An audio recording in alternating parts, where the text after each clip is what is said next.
Welcome, you at home, to a special edition of the blog today. I'm here with Joshua Palmatier, who has been gracious enough to join us.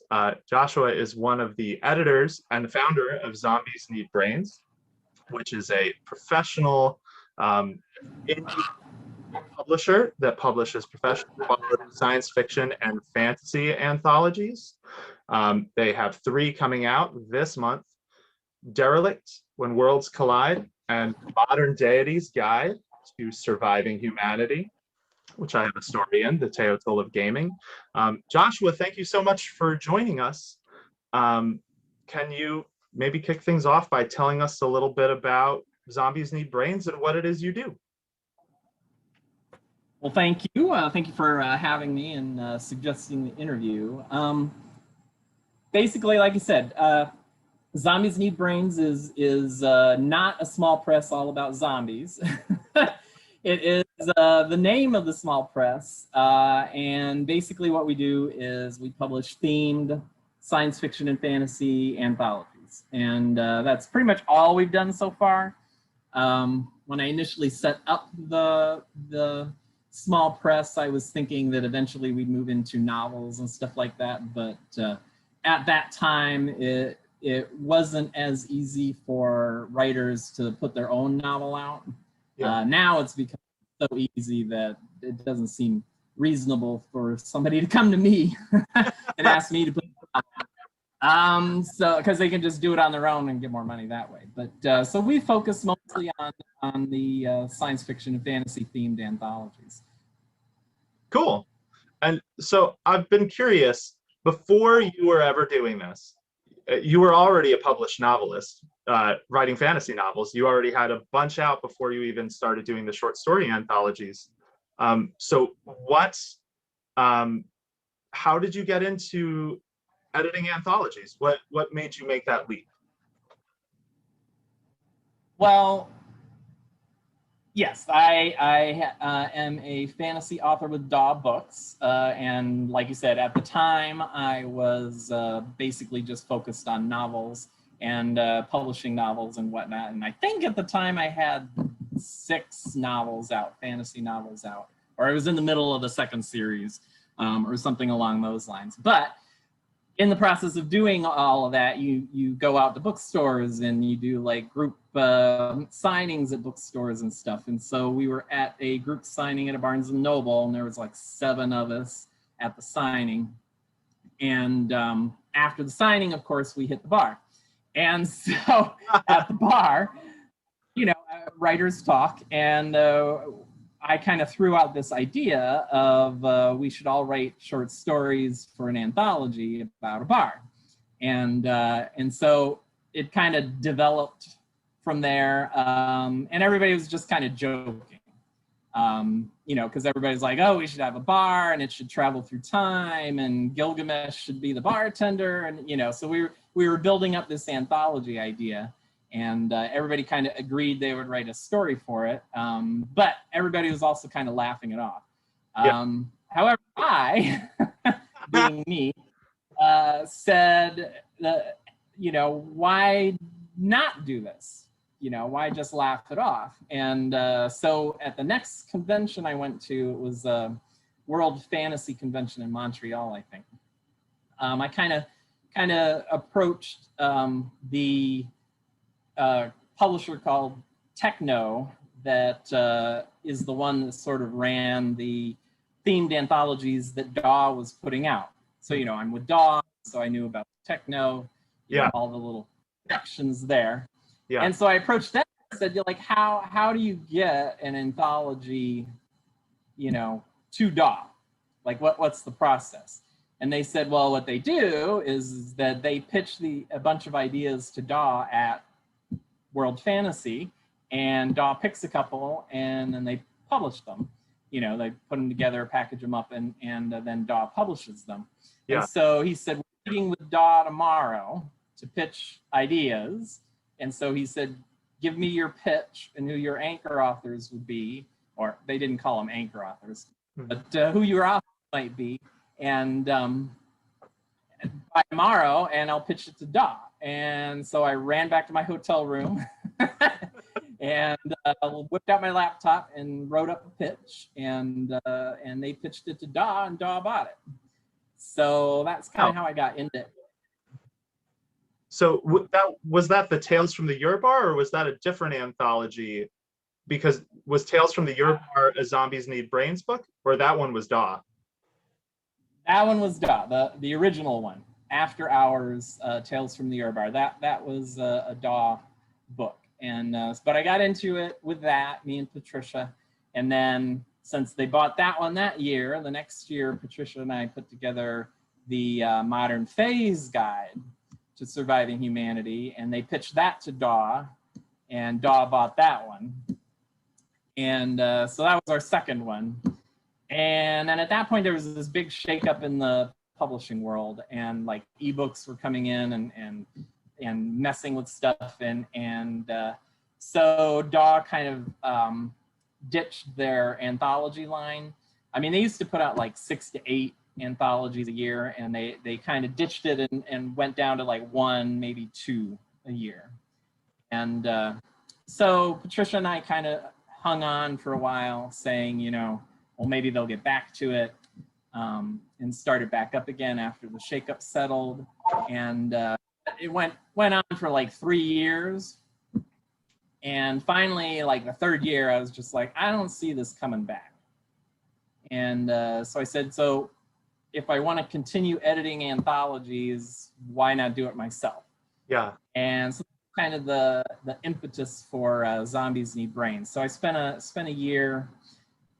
Well, we came up with an idea, and then I spent a year like looking into how to set up a small press, and you know how much it would cost, and how we were going to get the funding. And I ended up settling on the Kickstarter idea for funding, and that was relatively new at the time too. So that's how. And finally, I just pulled the trigger on it and said, if I'm going to do this, let's do it. And so I pulled the trigger, and we did the Clockwork Universe Kickstarter that year, and learned a lot that first year.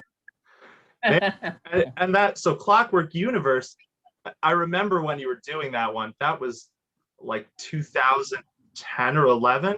So that, in terms of Kickstarter, yeah, I'd imagine it's changed a lot in the past decade, or if you've been using it to fund these, which you've been very successfully using Kickstarter. And I'm kind of curious, like, what about that platform in particular lent itself well to making these projects work?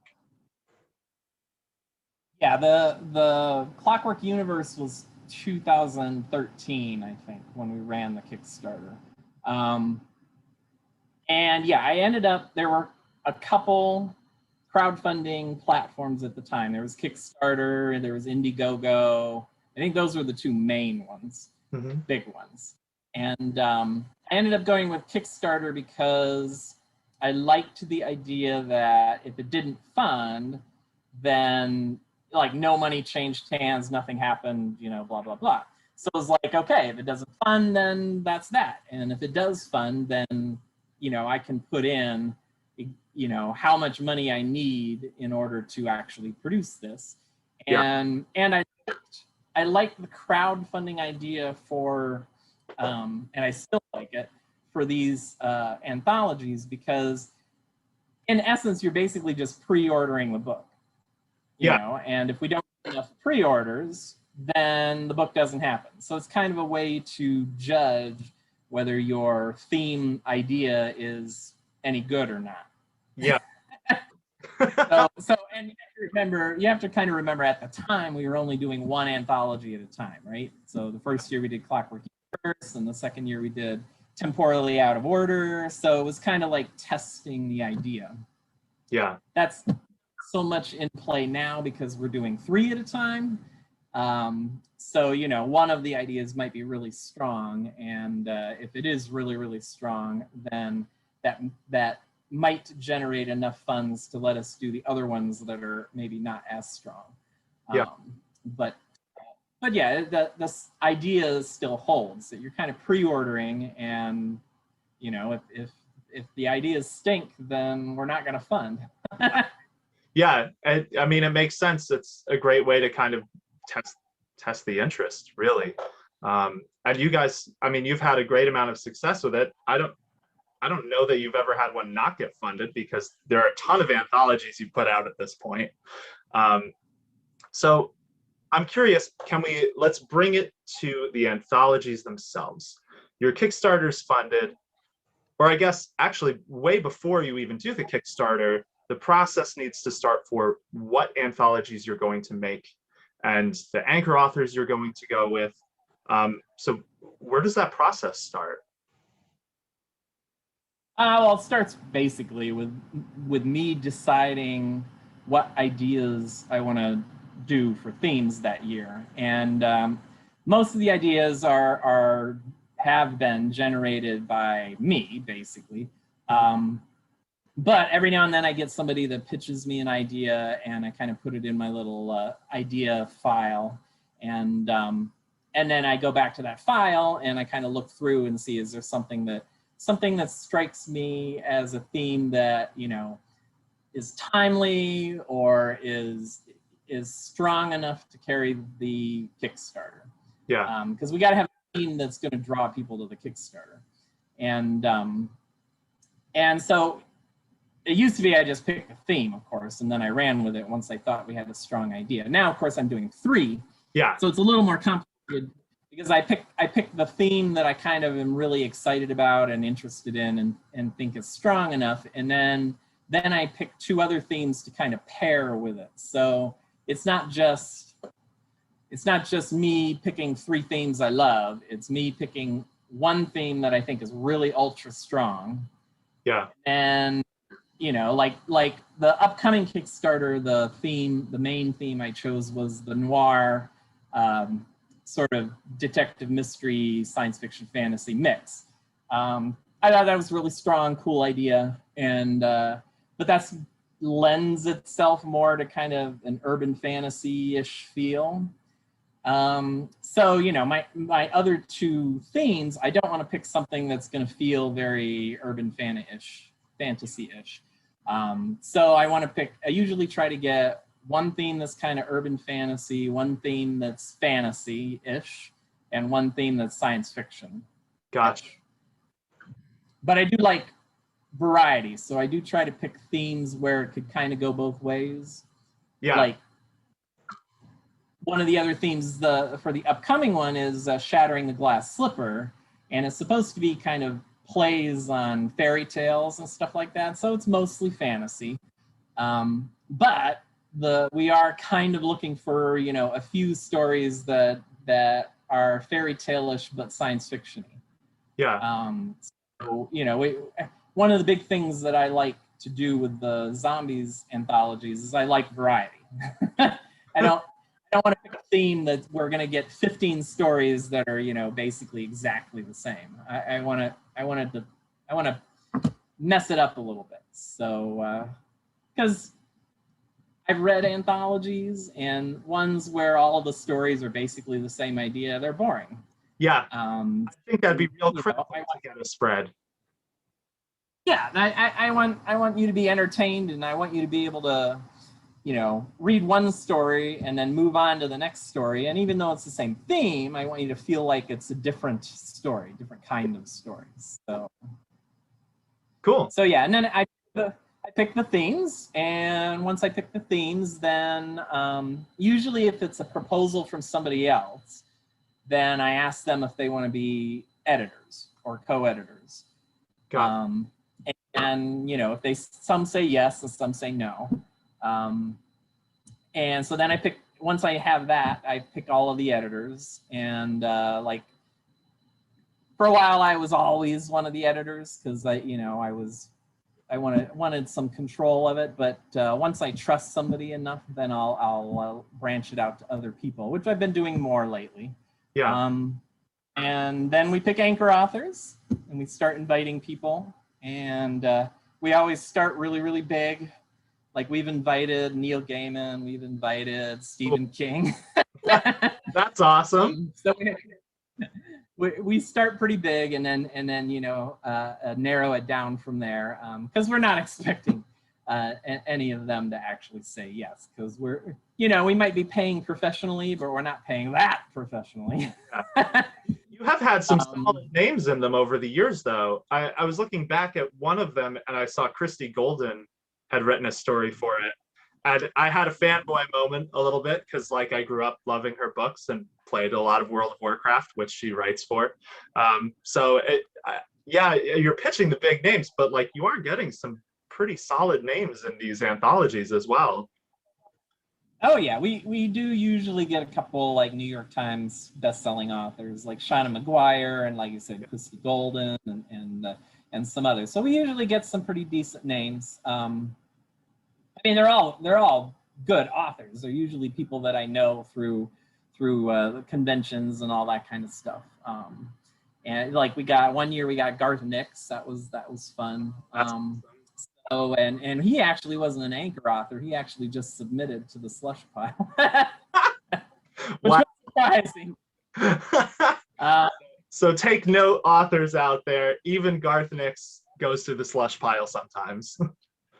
Exactly, and so you never know, and so yeah, we get all of the anchor authors ready to go, and then of course once I have that, I design the Kickstarter and we run the Kickstarter. So. And all the authors out there, note we always have a slush pile. We do half the anthology with the anchor authors, basically. And then the rest of the anthology we pull from an open call for submissions. And so, you know, submit your story and who knows, you might be in the anthology, because that's one of the things I always wanted to do, because in my opinion, often our strongest stories are coming from the writers that have never been published before. And, you know, there aren't a ton of markets out there where you can just submit at random. So, you know, I wanted to make that available through Zombies. And the intent is to do that all of the time with all of our anthologies. So. Yeah. And that's where you came from. Yeah, that's an awesome thing. That's how I got into the Modern Deities guide. I submitted through the slush pile. And yeah, so if you're thinking about writing a story, keep an eye on these Kickstarters, because the themes are typically amazingly cool and interesting, and can be really great for getting the creative muscles going. Like I don't think of myself typically as a short story writer. I don't really write a lot of them until I see your themes, and I'm like, oh, that's so cool.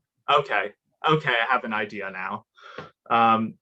But so when you're making these, you have your themes already picked out. You have your anchor authors.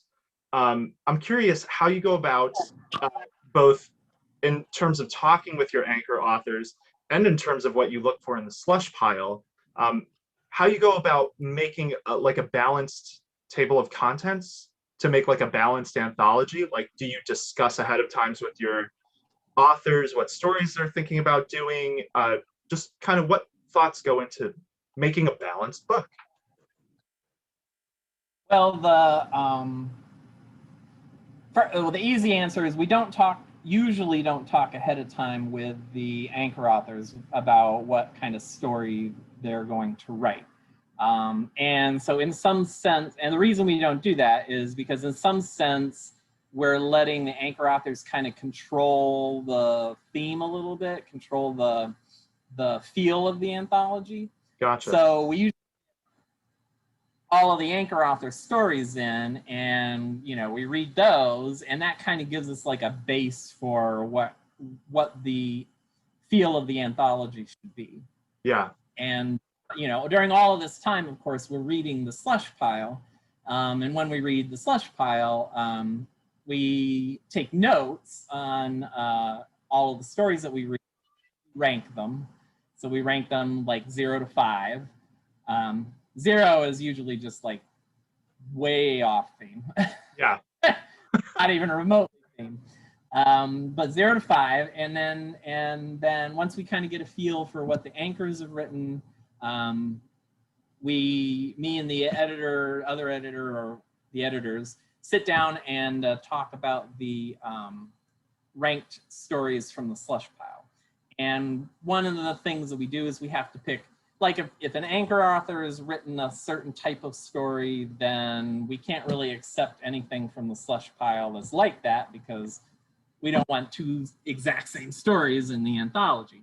Yeah. So we are looking through the slush pile to kind of fill out the anthology in terms of atmosphere, in terms of stories, types of stories that we were looking for.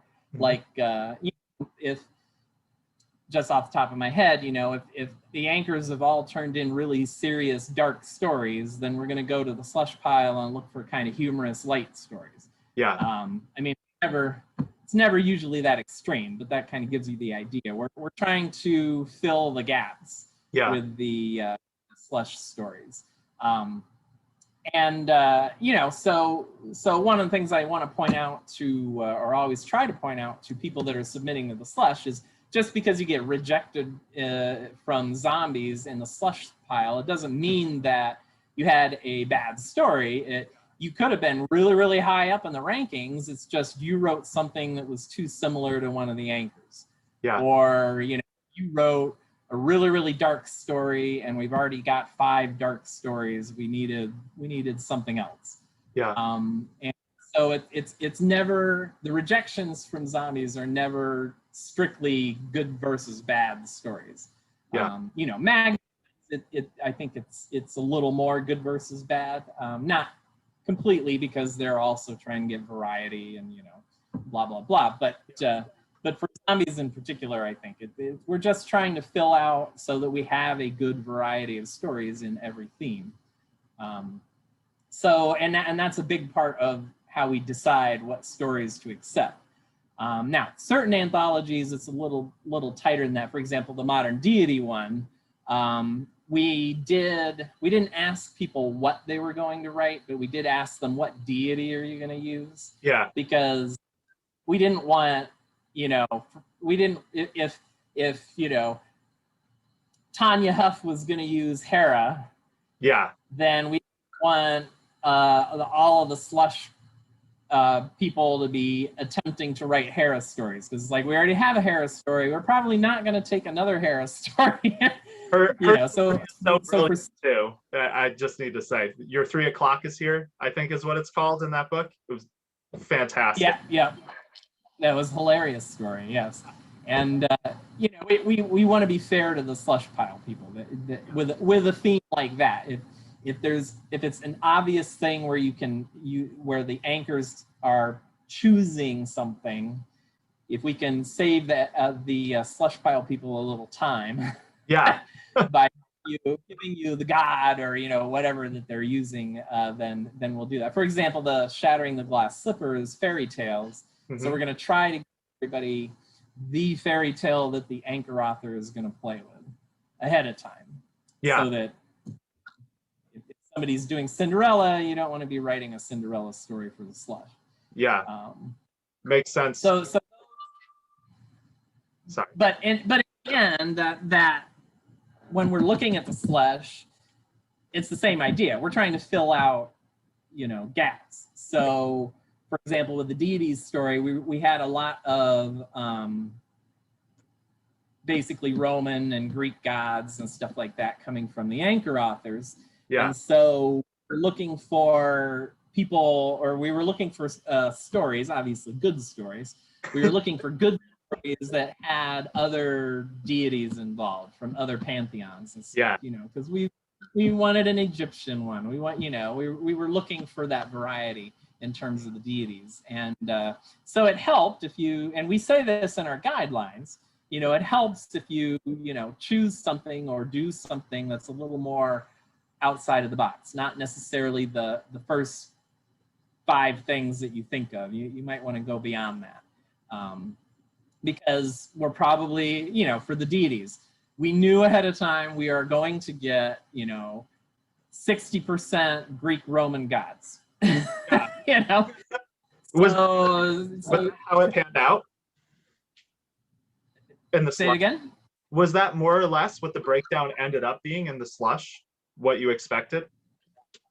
Yes, we're usually pretty good at predicting what we're going to see in terms of the slush.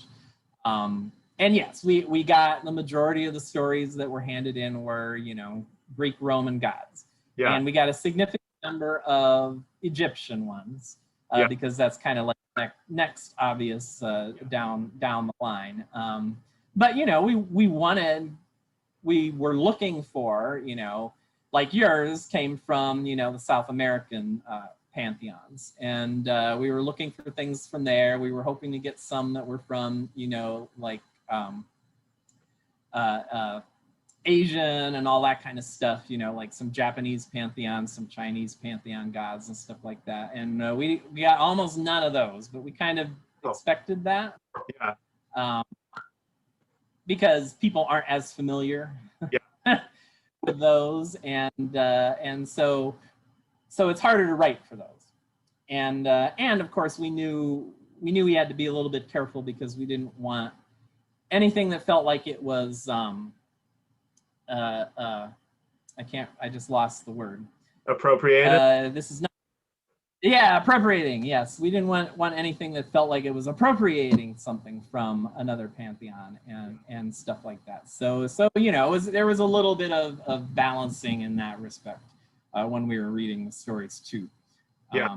Because it was very, very easy to, in that particular theme, it was very, very easy to do that. So we were careful there, I hope. Yeah. Yeah, I mean, thus far what I've read, it seems like that has been the case, but especially in today's industry, that's just such an important thing to just be conscientious, I guess.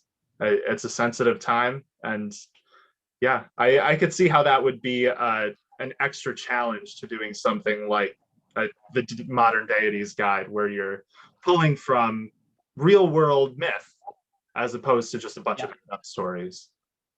So I want to steer the conversation toward a couple more just general questions about short stories and kind of the short story market, because you've kind of had your thumb on the pulse of this stuff for a while. First one, very quick and easy one. Were there any anthologies that made you fall in love with this format? What was the first one you really enjoyed reading? Well, like you, I was not, I did not consider myself a short story writer. Yeah. Still, in some aspects, don't really consider myself a short story writer. I like novels, and I'm still writing novels, and you know, blah blah blah. Mm-hmm. But I am writing a lot more short stories, and so the sort of interest in short stories came when I was at a convention and at a party, and I got invited to be one of the authors for an anthology. And of course, the first thing that came out of my mouth is, I don't write short stories. And they were like, okay, but would you write one for this? And I said, well, let me think about it and see if I can come up with an idea, and you know, blah blah blah. And you know, I wrote a story for that, and I got invited to another couple anthologies after that. And but I did not know hardly anything about writing short stories or publishing short stories at that point. Yeah. So I would say that I got into the short story market because I read an anthology that like really impressed me or anything like that. It was more, I came in it more from the writing side, because of course I read the anthologies that, you know, I was in, and I started forming opinions about anthologies. And when I reached the point where, you know, I reached that point where I actually proposed the anthology for DAW, at that point, I had actually gone as far as I was buying anthologies and reading anthologies, basically researching them and trying to figure out, basically I was trying to figure out what it was that I wanted from an anthology. Yeah. And so I was reading anthologies and kind of asking myself, you know, does this anthology work for me? Does it not? If not, what is it about it that I don't like? You know, if you know, if it did work for me, then what was it that I did like? And so I was researching and trying to figure out, if I were going to do my own anthologies, how I would be putting them together. So this was the genesis of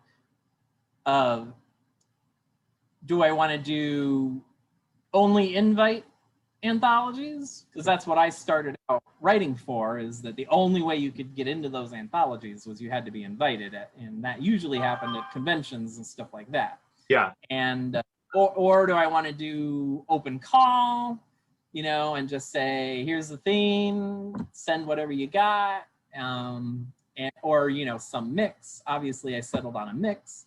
And I was also researching the themes.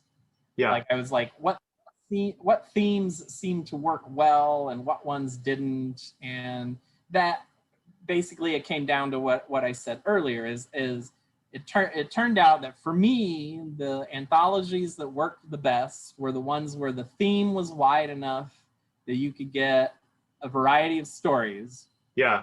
But so wide that, you know, it was just anything goes. Yeah. And so that's one of the things I think about when I'm picking my theme is there enough variety here? So I sit down and I say, okay, if I were going to write for this theme,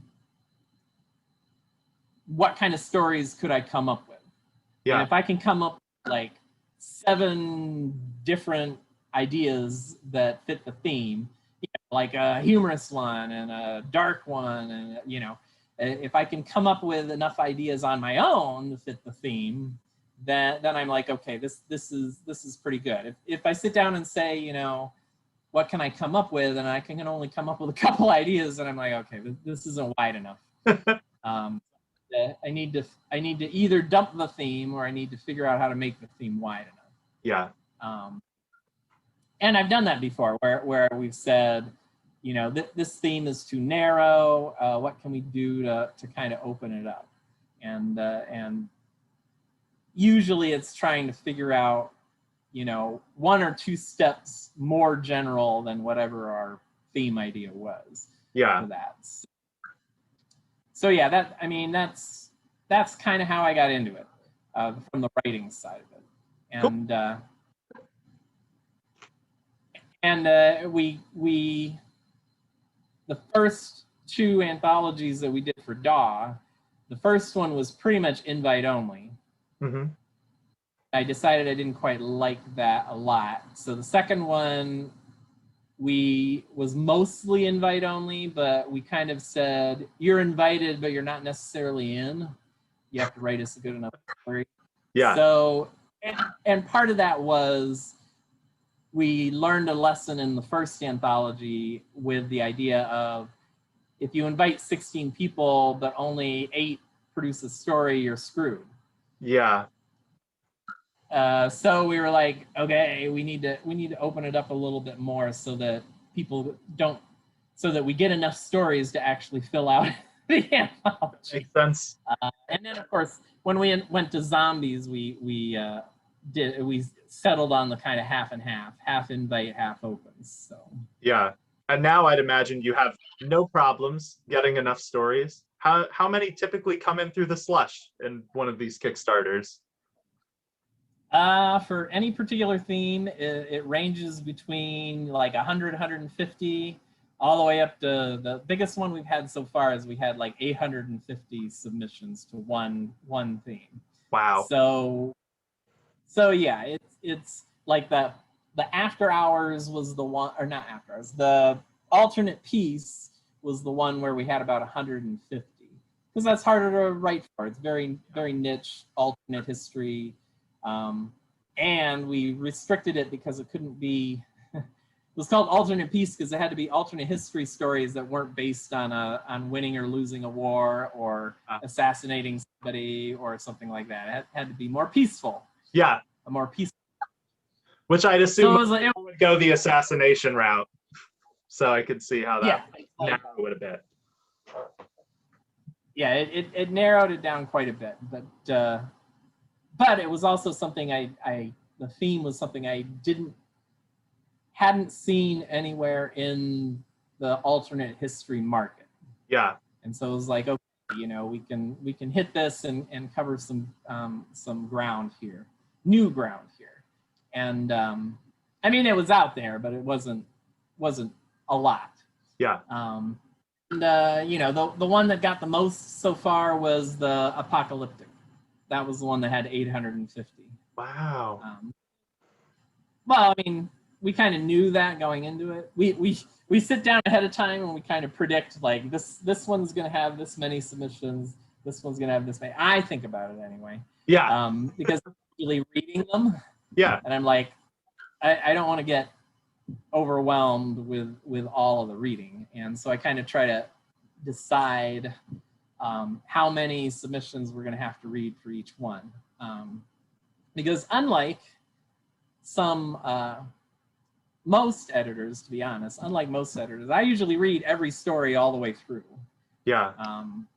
If I decide early on that the story is probably not going to make it, then I start skimming a little bit, but I still want to read it well enough that there are a lot of stories out there where the first half sucks and then the last half is like really good. Yeah. And I don't want to miss a story because I'm reading the first couple pages that suck. Yeah. When the story is actually really good, we just want you to chop off the first half and start here, you know. And I don't want to miss those kind of stories. I usually skim read at bare minimum the entire stories. So Yeah. So you take into account how many submissions I think we're gonna get. Is you know, you mentioned an example you just gave of cutting off the beginning. Are there some common pitfalls you see writers falling into when they're submitting through the slush, like a slow beginning or anything like that? Yes. The biggest pitfall that I see for the themed anthologies in particular is, and I've harped on this before, so some people have probably heard this from me before, but it is the most common problem, is that you have an idea, but you don't have a story. So and I'll use one of my own stories as an example. So, because I've learned this about my own stuff. And so I do this with my own stuff now. I will often come up with an idea that I think is really, really cool. Mm-hmm. But I don't have the story yet, and so I have to let the idea sit until I get the story. So I had this idea where I wanted to do something that was kind of sort of about recycling, right?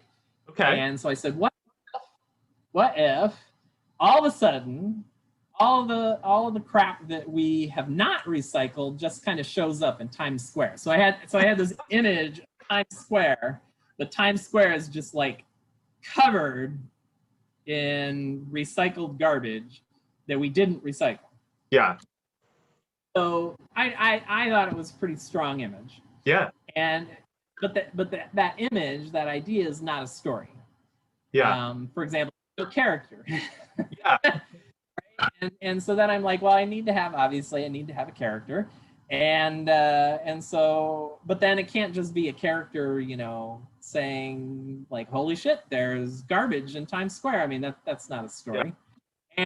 And so I'm like, I had to think about this for a long time before I came up with what the story was. And so what the story ended up being is, the story started with the garbage in Times Square.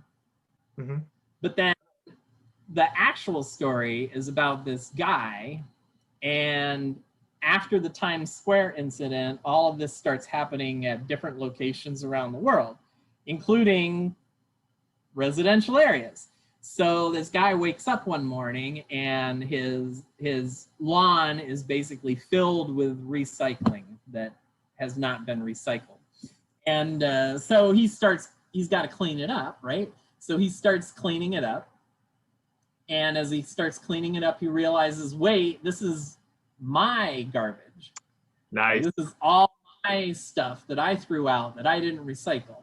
Garbage karma. Because he starts, yeah, he starts realizing it's all about, you know, it's all pizza boxes from his pizza place, and you know, all the drinks that he drinks, you know, and whatnot. So the story ended up being about him, and about actually about this relationship of his that had ended, that he technically had not gotten over. Gotcha.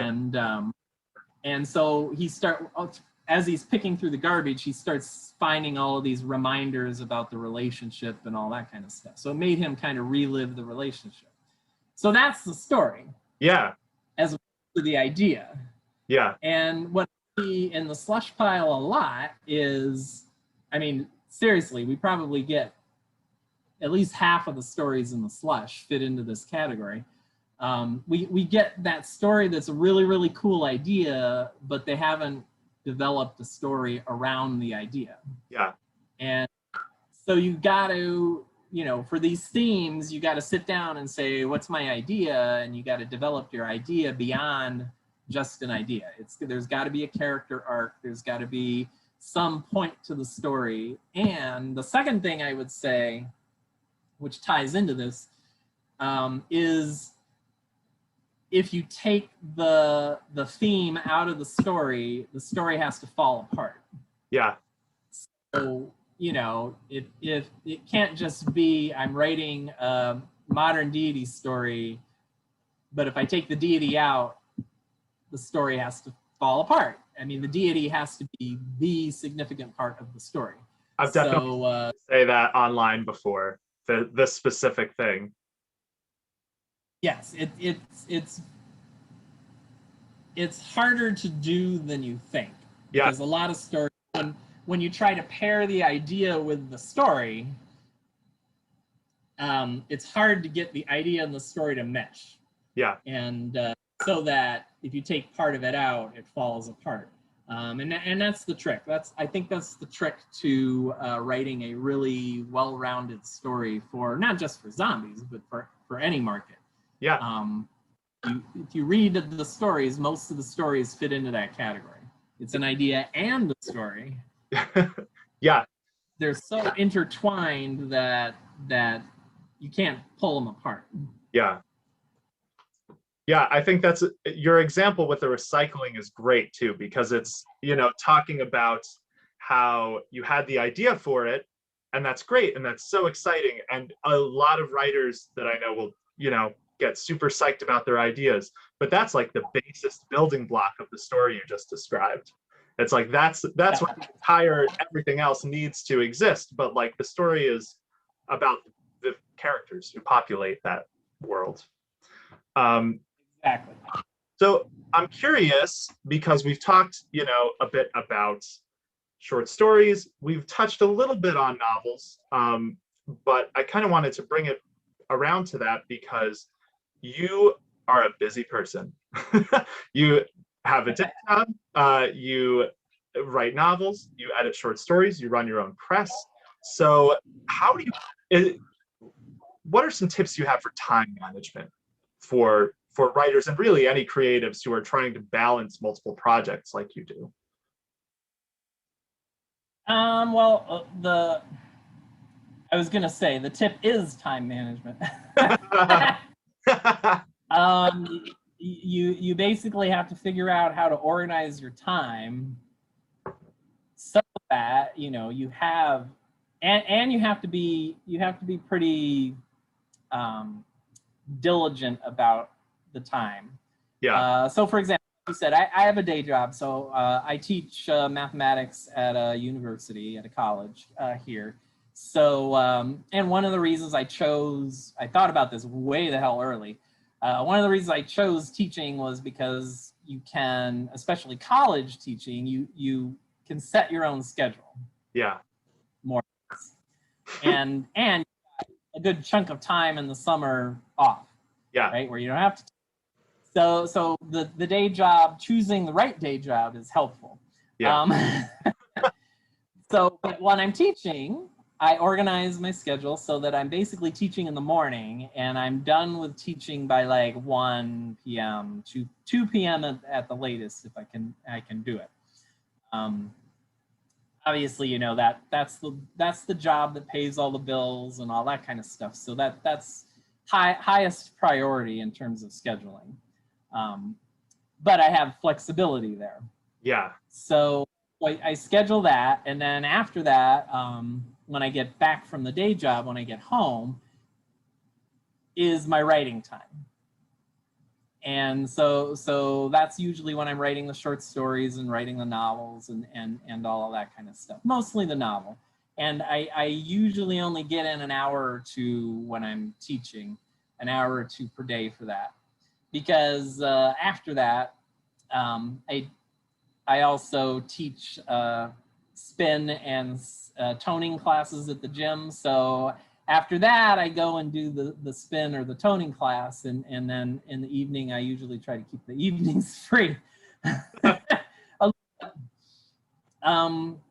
But you probably noticed in that schedule that the small press wasn't really factored into that schedule. But that's my typical fall-ish schedule and springish schedule.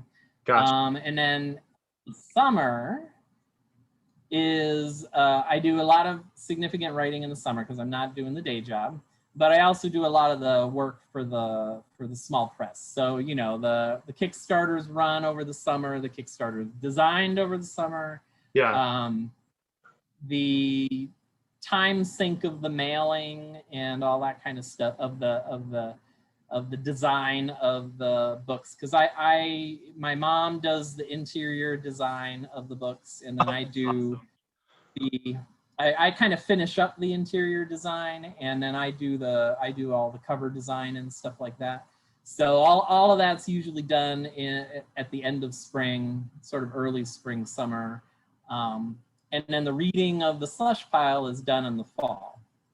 But I can do the reading of the slush pile in the evenings. Yeah. Right, because I just sit down and read, you know, yay many stories in the evenings and get through that. So so it's all very balanced out and time delegated. Like one of the things that when I was initially organizing the Kickstarter is that, you know, there's these theories that you should run Kickstarters at certain times of the year. Mm-hmm. More successful at certain times of the year. And unfortunately, at the time anyway, July and August were considered the least successful times of the year to run a Kickstarter. But that didn't fit. Run it then. Say it again? I said, so you said, of course, I will run it then and prove that wrong. No, that was the only time in my schedule that I could feasibly run it because the Kickstarters suck up a lot of time. Yeah. I mean, you don't just hit, well, at the beginning, you don't just hit start and then sit back and wait. You got to do massive promotion, and I mean, you got to be kind of annoying online because you got to do a lot of social media promotion and stuff like that in order to make them successful. Now, Zombies has built up a market and a name enough that at this point I don't have to work as hard at the Kickstarter as I did at the beginning. So that's very helpful. It frees up more time over the summer and stuff. Yeah. And which is nice because, you know, like this summer I'm supposed to be writing the third book in my next series, and so far I've written chapter 1. Wait, a third book? So that was going to be one of my next questions was, what novels are you working on next? You know, you had your Lay trilogy, ended with Reaping the Aurora in 2017, I think. So I knew you were working on a new project, but are you writing all 3 books at once and then publishing? Because you haven't put out a book from that series yet, right? No,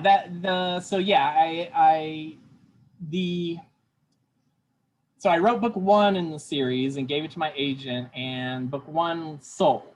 Well, the whole sold. So Daw bought the entire trilogy. Cool. They bought book 1, and at the time, like when my agent was marketing the book, I was working on book 2, and so Daw bought the series, and I only had book 1 finished.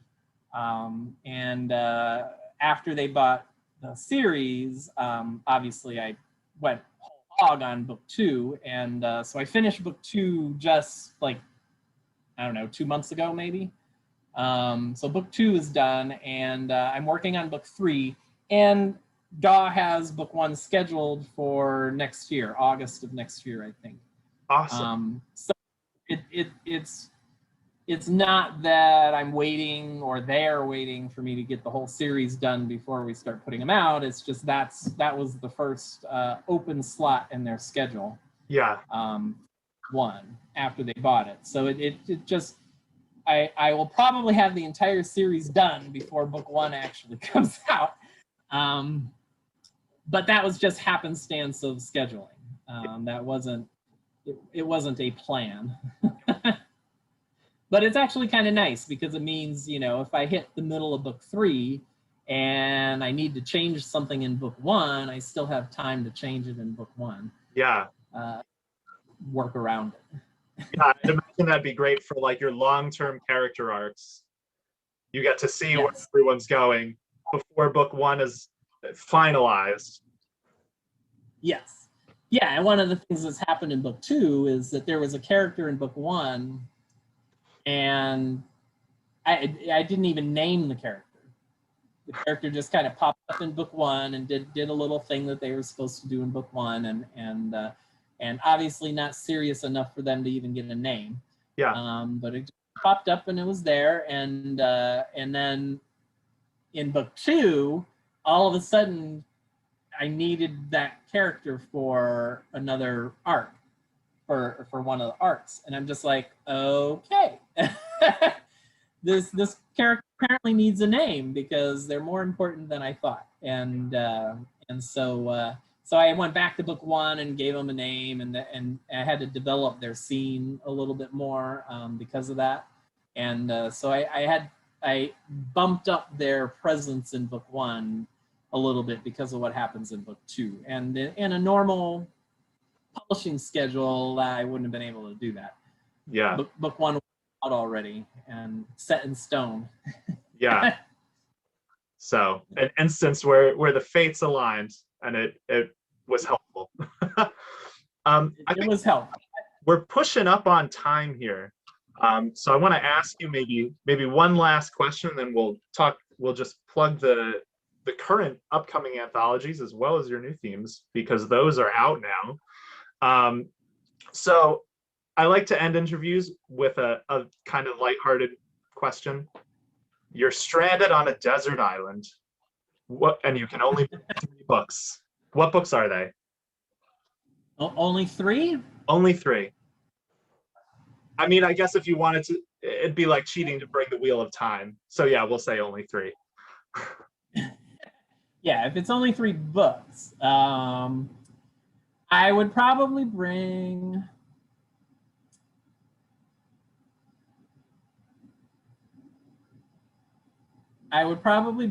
like Stephen King's The Stand, because you know, I love it and it's humongous, so I could spend a lot of time reading that. So I'd probably bring Stephen King's The Stand. I would probably bring Tad Williams's Dragonbone chair. Nice. I love Dragonbone.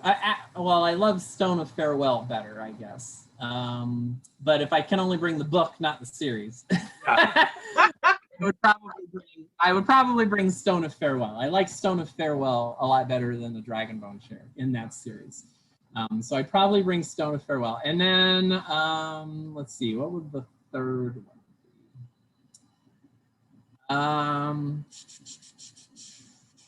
be? You know, this is always a hard question. Yeah, that's why I like to ask it. I guess I'd bring Tigana by Guy Gabriel Kay. Oh, nice. Because I'm really impressed with that book. I need to read more of him because I've read some of his, but I haven't read nearly all of it. I've read probably four of his books so far, and but I was very impressed with Tigana. But as you can imagine, I don't have a lot of time to read. No, I'm still reading. It's just I don't read a book every 3 days like I used to. Yeah, I'd imagine the busier the schedule is, the harder that gets. What's the most recent thing you've read that you really loved? Well, right now I'm reading Maresca's The Velocity of Revolution, which Okay. he's claiming is fantasy. It's a new book. As far as I know, it's standalone, but it's a relatively new book, last couple months. He's claiming it's a fantasy. I don't think so. I think it's science fiction, but if the way they're kind of marketing it is it's fantasy, but it's got motorcycles in it, and it's in this. I think it's a pretty cool world setup. They have casts, and obviously it's about revolution. I don't think I'm giving anything away there because the title is Velocity of Revolution. Yeah. But and you know, it's a caste system, and then there's a revolution in this caste system. But the world and the feel of the culture is very, very cool. It's kind of, you probably love it. It's because it's heavily influenced by the like Mesoamerican Oh, sign me up. yeah. What was the name? Yeah. I'm gonna write it down. Well, It's recording. yeah, it's Velocity of Revolution, and it's Maresca is his last name. I think it's Michael Ryan Maresca. Gotcha. His name Marshall. It's Marshall Ryan Maresca. It's Marshall. I knew it was an M. So Marshall Ryan Maresca. Cool. But Velocity of Revolution, and it's I haven't finished it yet, so I can't say whether it ends really, really well. But so far I've been enjoying it quite a bit, and I'm probably 2/3 of the way through. So, but there's motorcycles in it, and there's this the quote unquote magic, if you want to think of it as a fantasy, is these mushrooms. Oh. That they eat. And it does cool stuff for some of them. So yeah, it's a very interesting world in the setup. So cool. But if nobody had said anything about it and I just read it flat out, I would have called it science fiction. Yeah. But if you read like the afterword and stuff like that, he's thinking of it as a fantasy. So that's cool. It sounds like it kind of is blending bits of both a little bit, which I don't know. I always love that. If an author can find a way to write a fantasy story and include sci-fi elements and not make me shake my head and think, why does this fantasy world have motorcycles and light swords and stuff like that? That's pretty cool. Yeah, and I'm trending in that direction as well. Like Shattering the Lay, that series was kind of a mix of sci-fi. It was fantasy, but a little more modernish. And the new series, I've gone even further in that direction. Oh, cool. So, yep. Cool. Right. I think we're at about time. So Joshua, thank you again so much for joining us and being willing to sit down and talk books and short stories. Zombies Need Brains has 3 new anthologies coming out on July 15th. You can pre-order them now on Zombies Need Brains website. There's the Modern Deity's Guide to Surviving Humanity. I'm in this one. It's awesome. The other stories are fantastic. There's also Derelict and When Worlds Collide. So you can find those on your ebook platforms of choice. There will also be a trade paperback available you can get from your bookseller of choice on release day, July 15th. And there are also 3 new themes that have been announced recently. Can you bring us out? Tell us a little bit about the new themes and the new Kickstarter. Yeah, we're coming up on our new Kickstarter. We usually do the Kickstarters in August, sometime in August. And the new themes this year, we already mentioned it once, but we have the noir theme. So it's going to be science fiction and fantasy, but private investigator, detective kind of noirish mysteries. And then we're going to have another one called Brave New Worlds. And Brave New Worlds is going to be sort of any story that's along the trajectory of us leaving Earth and colonizing, settling new planets, and that kind of thing. So, you know, it can be a story set while we're leaving Earth. It can be a story set on the journey, like, you know, a generational ship kind of idea maybe, or something like that. Or it can be a story set when we arrive, like, are we terraforming the world? Are we, you know, when we get there, is it not what we expected? Or are there, like, when we get there, do we find sentient life, or you know, and how do we deal with how we're gonna handle that? So anything along that, it can be a story that does the whole journey. I mean, if you can fit the whole journey all in one story, then A, that's impressive, and and B, we would be interested. So that's the second theme. And then the third theme is Shattering the Glass Slipper. That's the title, Shattering the Glass Slipper. And the idea is sort of fairy tale tropes turned upside down, basically. So, you know, gender bending, just do something different with it, completely different with it, with the basic fairy tale idea. Like I said earlier, you know, we are interested in if you can somehow take a fairy tale idea and make it science fiction. That would be cool. You know, like, I think the description that the editors worked up, you know, included some hints at, like, you know, maybe using a wormhole, or, you know, something along those lines in the story. So so it isn't just all fantasy. We are expecting the Brave New Worlds to be pretty much just science fiction. Yeah. But those are the three themes. And the way we work it is we start the Kickstarter, and as soon as the Kickstarter funds, then we do the open call. So we'll start the open call as soon as the Kickstarter funds. So if you want to submit something to the stories, you know, keep an eye out for the Kickstarter. And if you want to keep up on the news for, like, the Kickstarter and the themes and all that kind of stuff, just follow me on Facebook, Joshua B. Palmatier on Facebook, or you can follow Zombies Need Brains on Facebook. And we're also on Twitter. So it's ZNB LLC on Twitter for zombies. And then mine is Ben Tate Author, because at one point I was writing under a pseudonym of Ben Tate. So my Twitter is Ben Tate Author. So follow those places, and you'll get all of the updates and know when the Kickstarter is going to start and all that kind of stuff. And we will also be announcing for the Shattering the Glass Slipper, we're going to announce the fairy tales that the anchor authors intend to use. So you can kind of steer clear of those if you follow us for that. So. And then we also have a Patreon if you want to support the small press and get news early. Like, we usually announce the themes to the Patreon people way early. The Patreon also, you also get, like, early looks at the cover art and early looks at the, you know, table of contents and all that kind of stuff. So if you want to follow or find us on Patreon, I think you can just search Zombies Need Brains and it will pop. I'll put links around this video somewhere for all the stuff you just talked about as well. So that'll make it cool to find these things, because you should definitely check them out.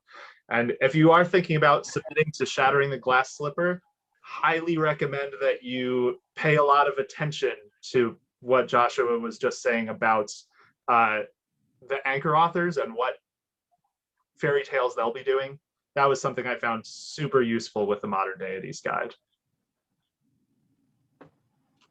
But awesome. Well, Joshua, thank you again so much for being on the blog and talking writing shop. Well, thank you for inviting me. Yeah, pleasure. We'll have to do it again sometime. Hopefully we'll see. Yeah, and hopefully we'll see some stories from you for the new things. I have an idea. I'm working on. It's simmering still, but I'm excited about it for Brave New Worlds. which I don't really write Oh, cool. very often. So we'll see what happens there. That's one of the cool things about themes is that you can challenge yourself. Yeah. Because you have to stick to a specific theme. Yeah. Absolutely. That was how I felt with the Deities guide as well, because I don't typically write urban fantasy. I write pretty much exclusively secondary worlds fantasy when I'm writing novels. So writing something that was rooted in reality, even to a tiny extent, because it's a story about a god doing godly hijinks, that was still like just a lot of research, a very different writing experience. So yeah, if you want to stretch your writing muscles, these anthologies are a great way to do it. All right. Thanks so much, and we'll catch you next time. See you guys later.